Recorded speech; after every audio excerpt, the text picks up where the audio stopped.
Cigarette মদ তোমার জীবন ছিল না, কারণ সেই প্রিয় মানুষটি, তোমার প্রিয় মানুষটি তোমাকে আঁকলে রাখত। ওইসবের কথা তোমাকে ভাবতেই দিত না, সারাদিন কথা, তোমার কেয়ার যত্ন এইসবই করতো।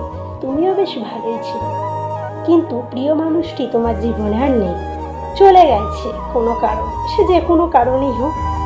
তাই তার স্মৃতি ভুলতেই এখন সেই সিগারেট মদই তোমার সঙ্গী হয়েছে।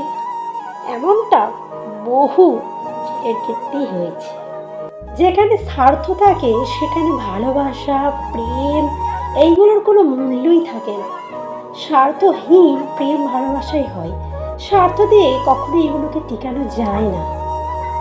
যে ব্যক্তি নিজের রাগ, নিজের অভিমান, নিজের কষ্টগুলো চিৎকার করে বলতে পারে না, গুমড়ে থাকে, সেই কিন্তু এই পৃথিবীর সব থেকে বেশি অসহায় মানুষ। এইগুলোকে প্রকাশ করলে তবু একটু হালকা হয়, কিন্তু পুরো মনের মধ্যে জমা রাখলে যে কতটা যন্ত্রণা সেটা সেই জানে। সন্দেহ রাখা ভালো, তবে বেশি সন্দেহ ভালো নয়।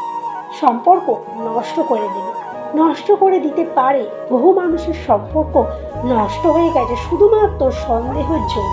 তাই সন্দেহ রাখা ভালো, অবশ্যই পুরো 100% বিশ্বাস করা ভালো না, একটু সন্দেহ রাখতে হয়, নাহলে আবার সে তোমাকে ধোঁকা খাইয়ে চলে যাবে। তাই পুরো সন্দেহ আবার করো না। পুরো সন্দেহ প্রতিদিন ঝগড়াঝাটি, অভিমান এইসব হবে, এতে কেউ সম্পর্ক নষ্ট হয়ে যায়।